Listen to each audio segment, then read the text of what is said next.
Hey everyone, today's story starts with one small, ordinary moment that spirals into something unbelievable. Stick with me to the end. You won't see where it goes. If you enjoy stories like this, hit subscribe and let's get into it. I didn't sit down that day looking to blow up my life.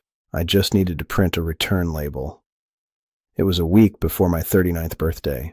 Our home computer was still on from the night before, and Tressa, my wife, had left her Gmail open. That alone was weird. She always logged out. Passwords, face recognition, the whole nine. But there it was, her inbox. And right at the top, a subject line with my name in it. Not like, hey, about Jesse or Jesse's party. No, just my name. Like I was a problem they were trying to solve.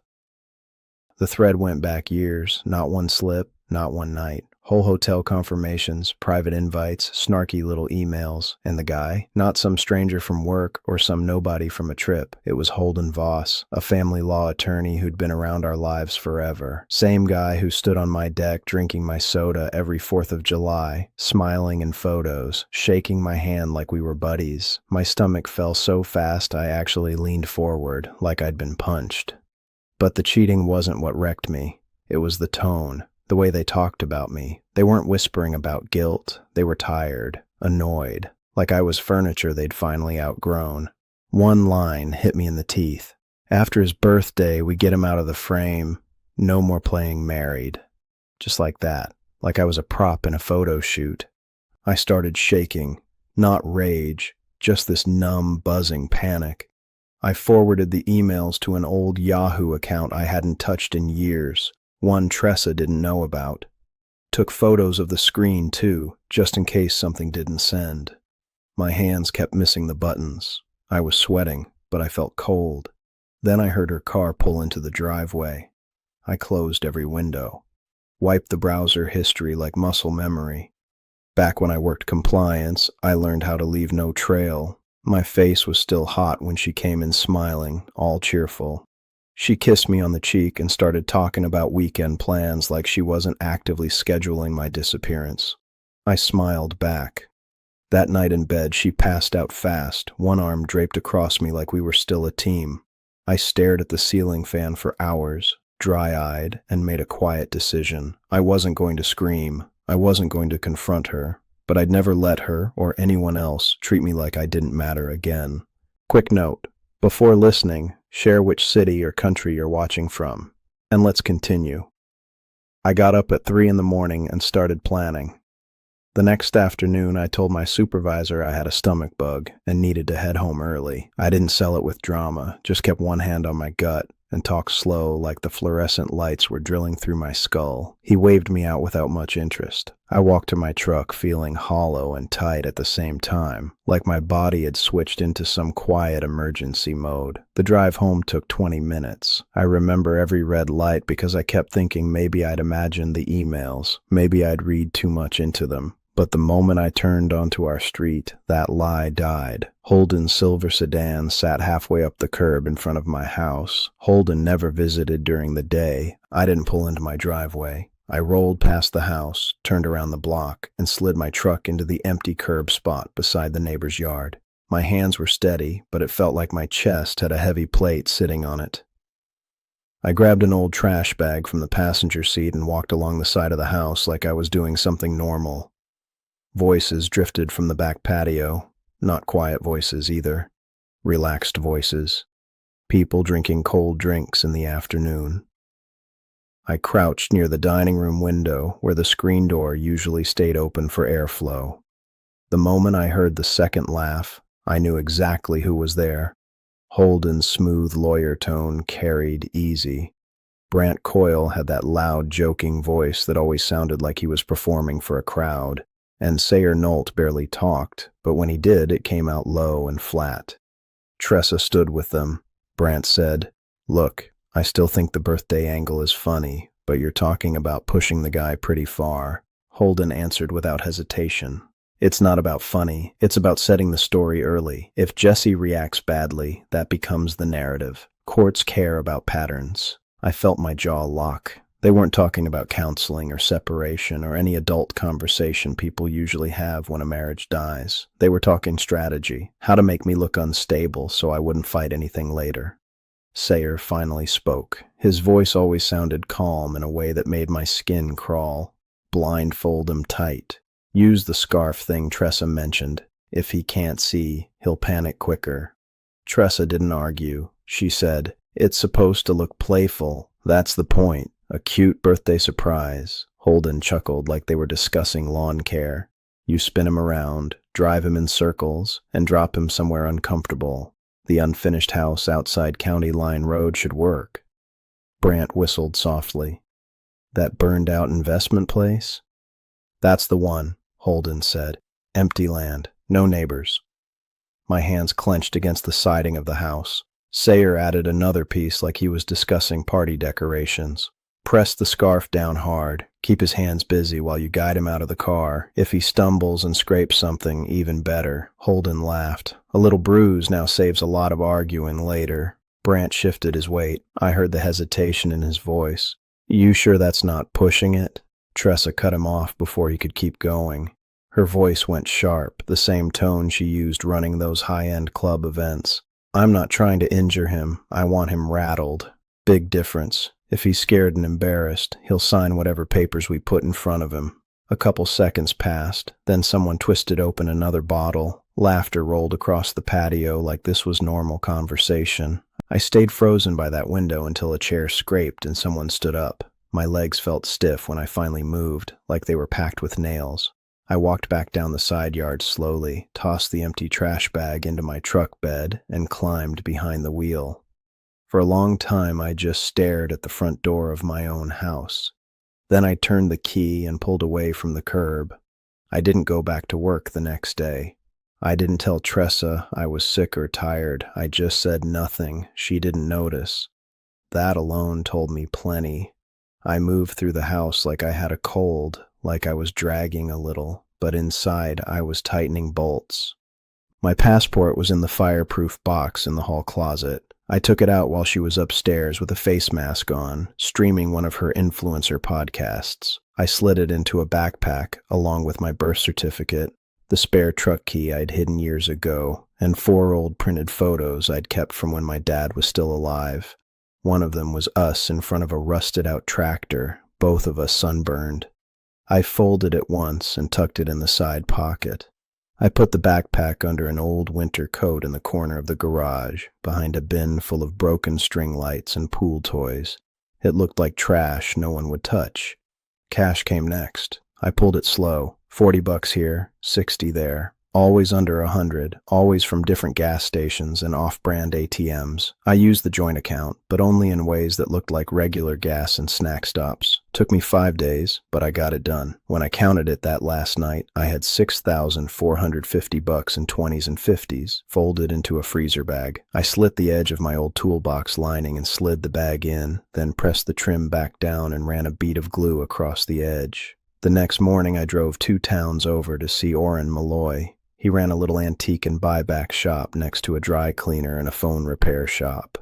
People sold junk there when rent got tight. I brought him my dad's old Omega and a college ring I never wore. He looked at me long, then down at the watch. "You sure?" he asked. I nodded. "They're mine. I'm not selling someone else's pain." He gave me a quiet look, like he knew I wasn't talking about the watch. He paid me fair and added a prepaid phone with a sealed SIM card. "Keep it off your name. No store apps. No saved contacts." That night, I used that phone to book a ride from a spot about a half-mile past the old burned-out property. I didn't list it like an emergency pickup. I used only my first name and scheduled it like I'd missed my carpool after hunting. Pickup time. 2:30 in the afternoon, the day of my birthday. I searched the property too. Found it listed in a stalled county insurance claim. Claim number, parcel number, contractor name all posted. Drove out the next day, made sure it matched. Wind blew through the rotted framing like it was already halfway buried. I took a photo of the sign and saved it to a flash drive, then tucked it into the backpack side pocket. Then I drove home, packed dinner plates like nothing was coming, and asked Tressa if she needed anything from the store for the weekend. She smiled and said, "You always think ahead." I nodded and poured her a sparkling water. Tressa was already moving when I came downstairs, music playing, coffee brewing, her voice 2 octaves higher than usual, like she was starring in a breakfast commercial. She made pancakes, eggs, even warmed syrup, like it was some big tradition, which it wasn't. She wore this coral sweater I'd once said looked good on her, and every move she made screamed, "Remember this?" She leaned across the counter and kissed my cheek. "Happy birthday, babe. Big day ahead." I smiled like a guy getting exactly what he wanted.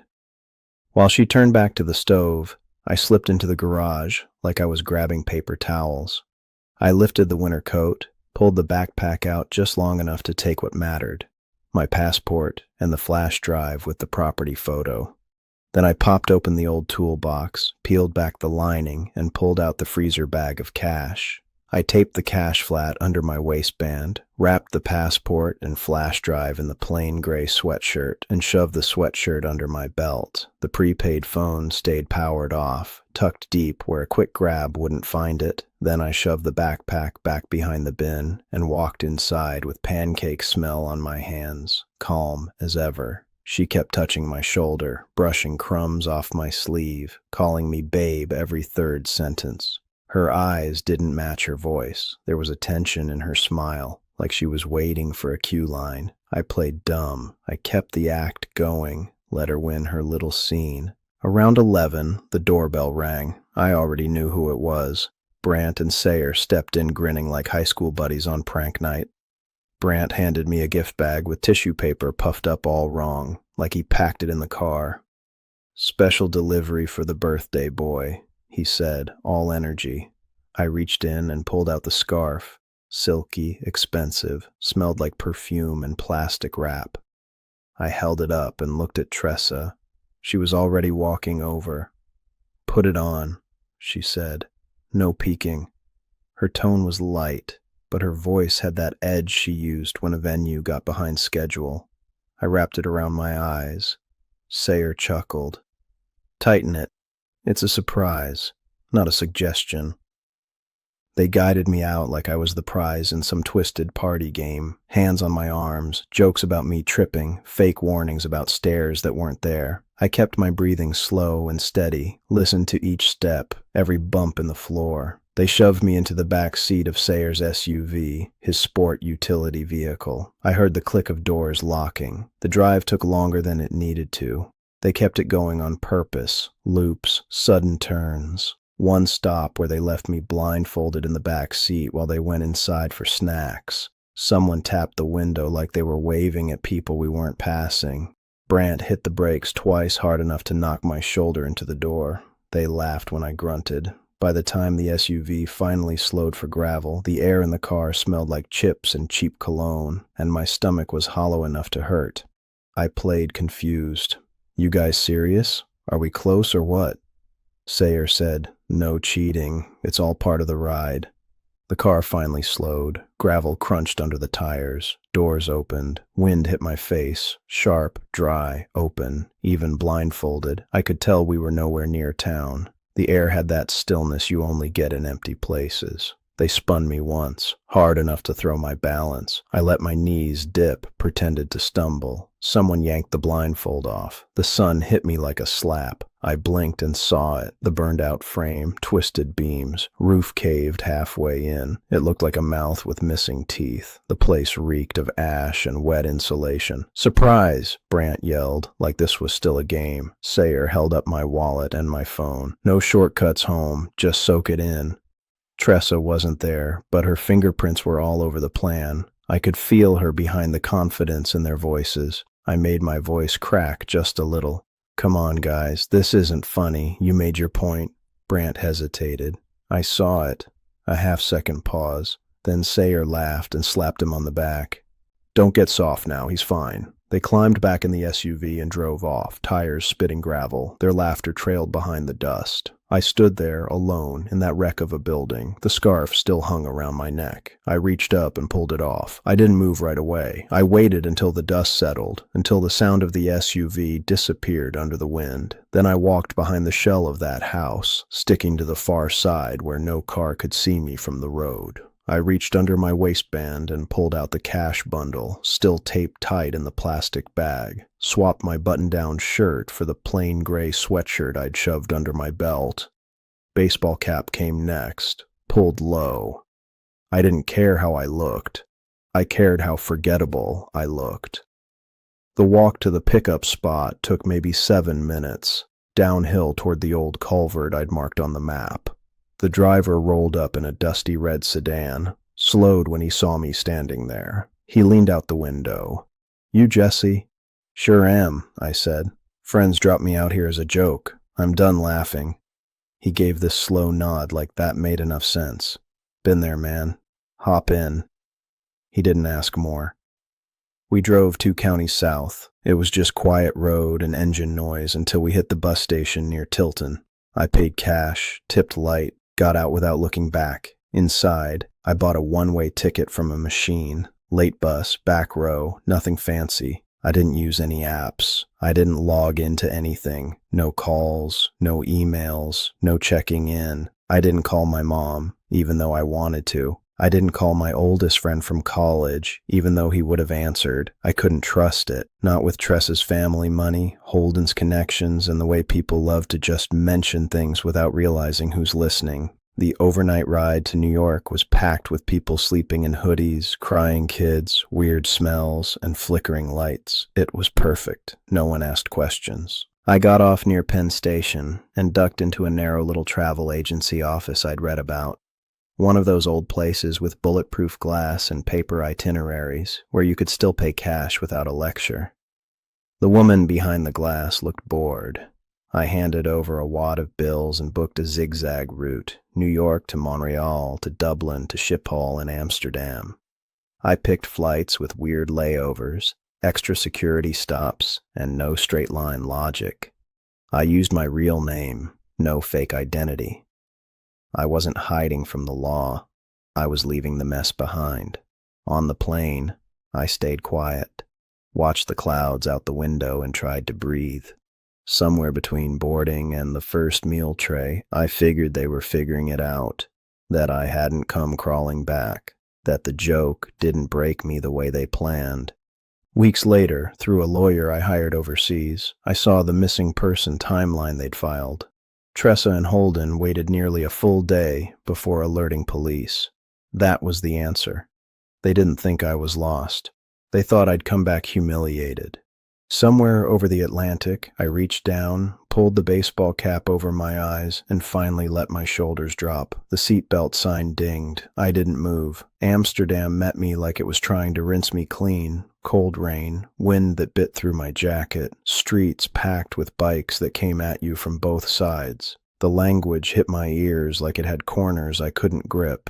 I found a room in Oost, a crooked little space on the 3rd floor of a narrow building with peeling paint. The lock only caught if you lifted the handle and shoved twice. I didn't mind. It was small, quiet, and nobody knew my name. The radiator ticked like a nervous clock. The window fogged every morning. I ate cheap, peanut butter sandwiches, takeout noodles, supermarket soup in glass jars. I walked everywhere, kept to side streets, stayed under umbrellas even when it barely drizzled. I wasn't hiding from the Dutch. I was hiding from the version of me that let all that happen back home. I found work through a small recruitment place run out of a top-floor office above a discount bookstore. Celeste Dre ran it. British, sharp-edged, maybe 50. She looked at my resume and then at my face. "Why'd you leave the States?" she asked, straight to the point. I kept it clean. "Marriage ended bad. I needed distance." She didn't blink. "Then you need work fast." She didn't just shove me at a job. She helped me file for my citizen service number, set up a legal address, showed me which forms the expats always got wrong. It didn't feel like progress at the time, but weeks later, when I got mail in my name, I stood there holding it like it weighed something. Celeste sent me to Gideon Lark. He ran a boutique risk consultancy. Small office, 4 desks, coffee machine older than me. He glanced at my resume, didn't ask why I was there. You good with numbers or just reports? I know how to track things no one's watching. He nodded. We'll see. That was it. I was in. I shared space with Maren Price, the senior coordinator. Blonde, brisk, didn't waste time saying hello. She corrected my email phrasing, marked up my reports, and once snapped, "We don't guess here. We verify." I didn't push back. I stayed late. I fixed what she flagged.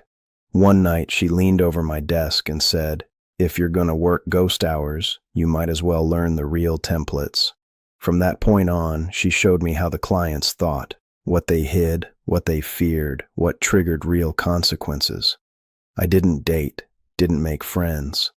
I went to language exchanges into Pipe, where strangers practiced Dutch and English over cheap coffee, asking each other about weather and movies.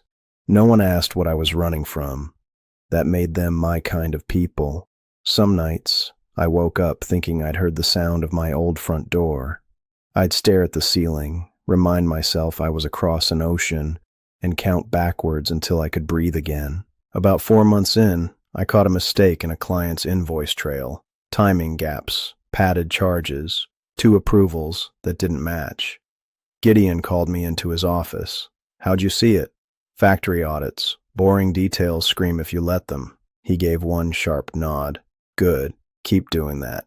That was the first time since I'd left the States that someone looked at me like I had value that wasn't attached to being safe or small. I went back to my desk and opened the next file. About a year into living in Amsterdam, the past stopped hovering at the edges and stepped right into the room. It was a Wednesday. Rain again. I was at my desk working through a vendor compliance summary when Maren dropped a stack of mail on my chair. One envelope was forward stamped so many times the corners were soft. My name, no return address. Inside was a printed notice from a U.S. attorney's office. Confirmation of foreign residency requested for legal service of divorce filings. That's what it said, but the tone wasn't polite. They wanted to pin me to a point on a map, force me back into the story they'd been telling. I didn't reply. I took the letter straight to a Dutch attorney I'd found through a co-worker's cousin. She helped me retain someone stateside. They didn't care about drama. They cared about process. Piece by piece, they showed me what had been said in legal declarations and private messages. Tressa and Holden had rewritten the story like they were writing a press release. I wasn't the one blindfolded and dumped at a burned-out site. I was the unstable spouse who vanished without warning. The scarf? A playful birthday joke. The disappearance? My choice to punish her emotionally. They made it sound like I stormed off in a tantrum and left her sobbing in the kitchen. They knew most people wouldn't ask follow-up questions. Maren wasn't the type to chase gossip, but she overheard something through an old school friend who was still plugged into the American expat circle. One night after hours, she closed my office door, set her phone on the table, and said, "They're blaming Brandt." I didn't flinch, just nodded once. She kept talking. Tressa's saying Brandt planned it, that she didn't know how far it would go. It tracked. She was rewriting her role. Brandt had always been the weakest link. 4 weeks later, he broke. He messaged me from a new email address, one I didn't recognize, saying he needed help. Said he was being pressured into signing something about the birthday setup, and that Holden was threatening civil fallout if he didn't play along. Brandt wasn't a fighter. He was a follower. But fear can shake a man hard enough to knock honesty loose. He sent me everything. Screenshots of texts, a rough calendar of planning dates, and one audio file he'd recorded on his phone during a meeting. Holden, calm as ever, outlining the plan. Tressa agreeing. Sayer laughing in the background about teaching Jesse a lesson. That file was leverage. I didn't go public. I didn't try to torch them online. I sent it to both attorneys and said, "Build a wall around me." They did. We layered the voice memo with my photos of the abandoned property, posted contractor sign, insurance case number, coordinates. My lawyer dug deeper and found out the site wasn't random. It had been evaluated for a liability claim 6 months earlier through Brandt's firm. They picked it because it was isolated, scary, and tied to something they could spin as accidental. We never went to court. We didn't have to. The second Holden's office received notice of the file's contents, the tone changed. Suddenly it wasn't a joke. It was a misunderstanding. I didn't say thank you. I told them, next move's mine. I met Lenora Vale, Nori, during a client consult that felt like any other Thursday. Gideon's firm had picked up a risk review for a premium gym brand trying to expand across Europe. Nori owned it, not just the flagship, every location, and she wasn't some face for the cameras owner either. She sat in on every meeting, took notes by hand, and cut through nonsense with her eyes before her mouth even opened. She was 4 years older than me, carried herself like she didn't waste time on anything that didn't move something forward. Not rude, just precise. She didn't fill silences. She let them sit there like warnings. After the third meeting, when I flagged a projected churn rate the other analysts had skimmed over, she waited until the room cleared, then pulled me aside near the elevators. "You didn't use generic churn models," she said. "You drilled it down by tier." I nodded. "People lie on surveys, but they don't lie to their badge history." She tilted her head. "You watch behavior." "For a long time," I said, "especially when people thought I wasn't." She didn't blink. "I like that. I need that." A week later, she sent a formal proposal. Part-time consulting, clean contract, no overlap with her other teams. No ambiguity. She spelled it out in the email. "I'm not rescuing anybody. I'm building something. If you want in, earn your seat." That line landed. I'd had enough people try to save me without knowing what they were saving me from. Nori didn't care about my damage. She cared if I delivered. I respected that more than I could say. Over the next year, the market twisted. Interest rates climbed, supply chains cracked. Landlords got desperate. Where others panic sold, Nori hunted. She looked for mismanaged spaces with upside buried in legal clutter, and I helped untangle that clutter.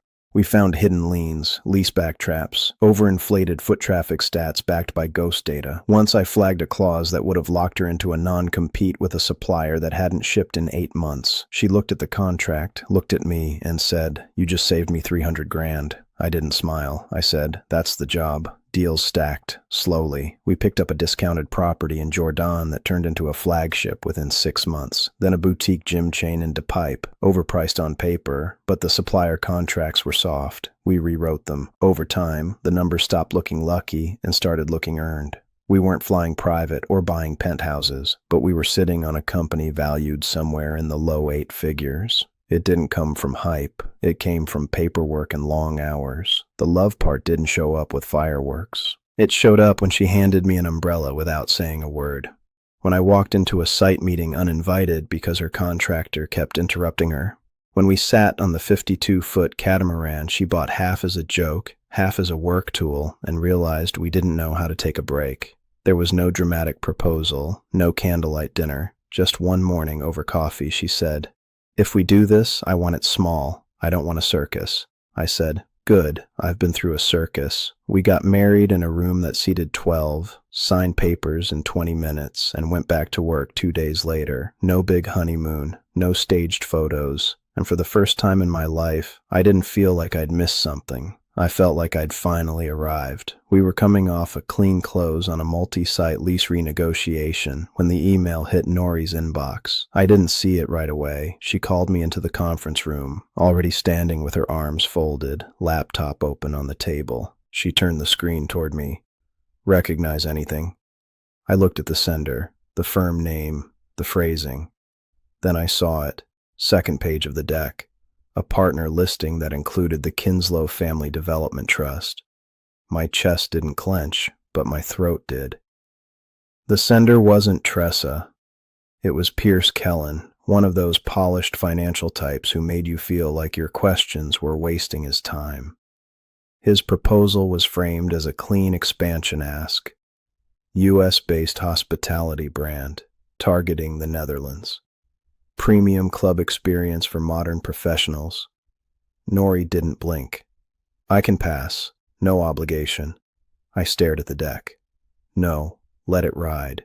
She raised an eyebrow. "That's a sharp pivot from your usual bury and move on stance." I'm not trying to reopen anything. I'm just done letting things hang open. She nodded slowly. Then we do it clean.